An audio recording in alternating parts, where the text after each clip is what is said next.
Oke, my brother, my sister, kembali lagi di channel saya, yaitu tutorial yang akan membawakan tutorial-tutorial spesial kepada Bapak Ibu sekalian.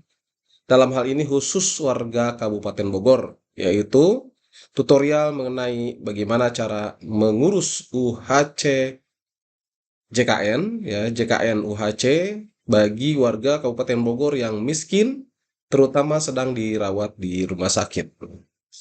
Nah, Bapak Ibu sekalian, bahwa Kabupaten Bogor telah mencapai target UHC JKN sehingga sejak tanggal 27 Juni 2024, Kabupaten Bogor telah diberikan privilege oleh BPJS Kesehatan, yaitu dengan pendaftaran JKN UHC aktif 1 hari pada saat didaftarkan. Sehingga dengan pencapaian tersebut, masyarakat Kabupaten Bogor yang miskin terutama ya, karena untuk PBPU dan BPPMDA ini memang persyaratannya adalah fakir miskin atau tidak mampu dan wajib eh, sebagai warga Bogor yang dibuktikan dengan kartu identitas. Nah, ya, jadi prosesnya adalah seperti ini. Bila ada yang sedang dirawat di rumah sakit, maka yang bersangkutan, ya keluarganya barangkali ya, atau pihak yang dikuasakan membawa identitas kependudukan yaitu KK, QR Code, dan KTP pasien untuk diserahkan ke desa. Nah, Nah, siapa yang bisa apa namanya diajukan? Nah, tentu saja sebetulnya bukan hanya yang sedang dirawat rumah sakit ya, tetapi juga masuk di situ ada yang tidak sedang dirawat, kemudian pendataan oleh desa, pendataan oleh puskesmas, pendataan oleh lembaga sosial, pendataan anggota rumah tangga tercecer. Nah, secara umum kita bagi menjadi dua, yaitu yang pertama pada lingkaran yang merah ini posisi sedang dilakukan rawat inap. Sedangkan yang hijau ini posisi tidak sedang dirawat inap. Nah, ini dari mulai perorangan, pendataan ya oleh rumah sakit dan seterusnya. Nah, berkas yang dibawa tadi yaitu KK dan KTP itu kemudian diserahkan ke desa, lalu kemudian kepala desa melakukan verifikasi status fakir miskin atau tidak mampu yang dilaksanakan oleh verifikator puskesos di desa. Bisa juga mungkin oleh pejabat desa yang memiliki kewenangan sebagai bagian kesejahteraan sosial. Nah, hasil dari penilaian ini maka bisa ada dua hal, yaitu yang pertama memang betul warga Bogor tersebut yang sudah membawa KK KTP Bogor, Kabupaten Bogor, itu memang berstatus fakir miskin. Nah, ya. Nah, tapi juga bisa jadi ya dia tidak berstatus fakir miskin. Nah, ketika dia tidak berstatus fakir miskin, maka masyarakat Kabupaten Bogor itu harus diberikan edukasi dan motivasi untuk membayar secara mandiri biaya pelayanan kesehatan. Nah, sedangkan bagi masyarakat yang memang dia miskin, maka kemudian desa menerbitkan ya lembar verifikasi status fakir miskin, kemudian SKKM dan SPTJM non DTKS. Nah, tiga-tiga ini merupakan produk desa yang dikeluarkan ketika yang bersangkutan telah dinyatakan fakir miskin. Nah, lembar status fakir miskin atau tidak mampu ini terdiri dari 14 indikator yang dilengkapi juga dengan foto-foto geotek.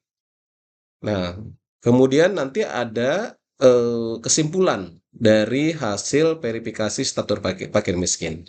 Nah, sedangkan SKKM itu merupakan satu pernyataan desa bahwa yang bersangkutan memang berstatus miskin.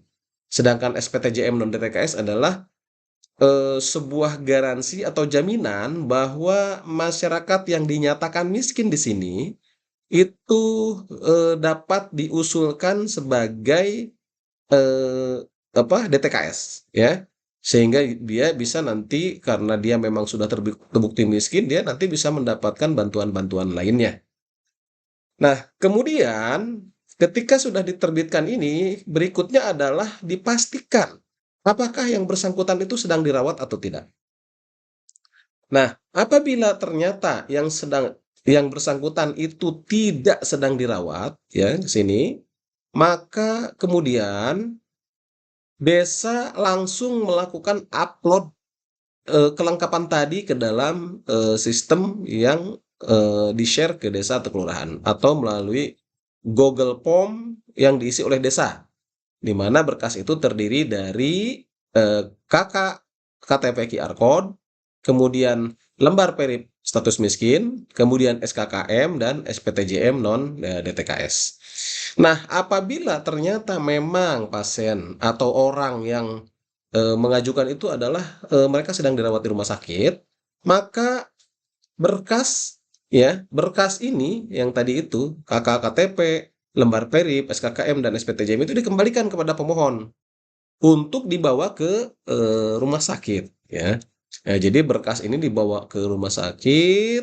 Nah, nanti disatukan berkasnya dengan surat keterangan rawat inap dan yang dilampiri oleh triase IGD, ya.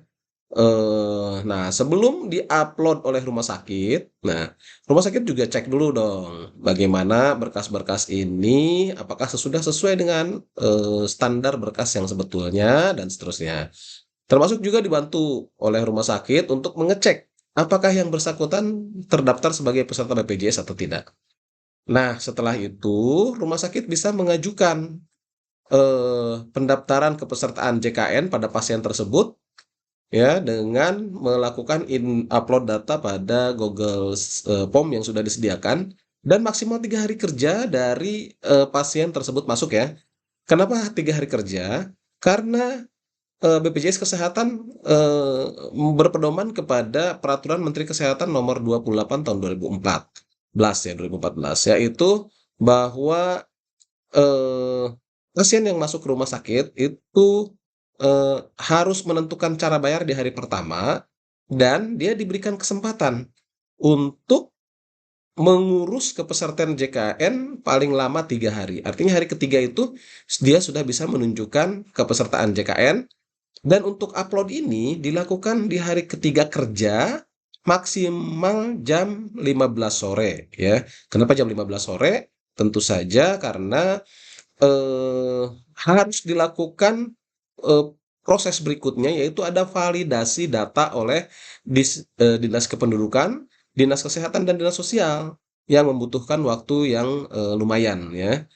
Sehingga dari jam 15 sore sampai ke pulang atau sampai malam, ya, bisa jadi kadang-kadang itu langkah berikutnya adalah dilakukan validasi data baik oleh Dinas Kesehatan, Disduk Capil maupun Dinas Sosial.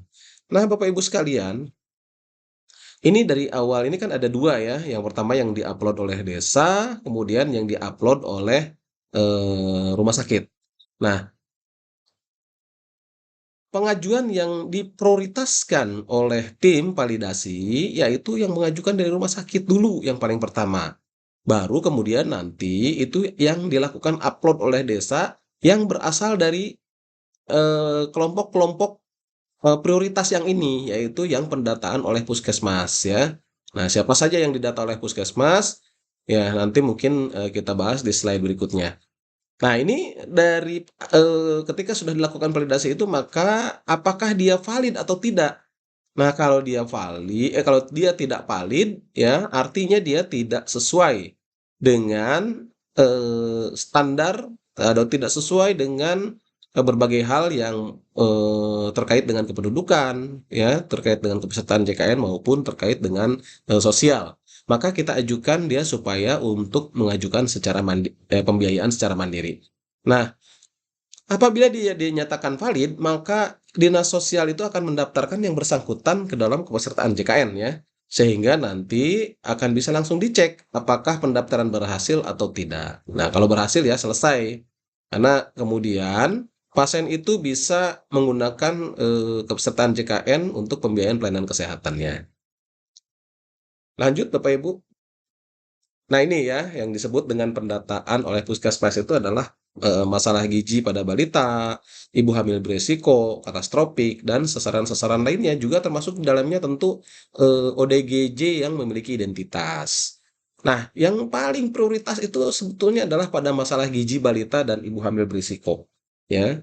Karena ini sangat erat terkait dengan stunting, ya, dan juga mereka harus dipersiapkan untuk menghadapi bonus demografi, ya. Nah, di mana masalah gizi pada balita itu terdiri dari berat badan kurang, kemudian gizi kurang, gizi buruk, dan juga stunting di dalamnya. Juga untuk ibu hamil berisiko ini yang paling utama adalah ibu hamil kek, ya, kurang energi kalori, ya, sehingga mereka nanti kalau dia mengalami kek atau kurang energi kalori juga akan berpengaruh terhadap kesehatan janin atau bayinya. Sedangkan untuk penyakit katastropik ini dapat kita golongkan menjadi penyakit jantung, kanker, stroke, gagal ginjal, sirosis hati, thalassemia, leukemia, dan hemofilia. Ini penyakit-penyakit yang sebenarnya mereka tidak sering dirawat, ya, tetapi ketika dia sakit, maka dia membutuhkan pelayanan kesehatan yang intens dan berbiaya besar, ya. Contohnya misalnya cancer itu mereka harus rutin untuk kemoterapi dan seterusnya. Baik, Bapak Ibu sekalian, itu saja yang dapat saya sampaikan. Kurang lebihnya mohon maaf. Semoga bisa bermanfaat untuk masyarakat luas. Wassalamualaikum warahmatullahi wabarakatuh.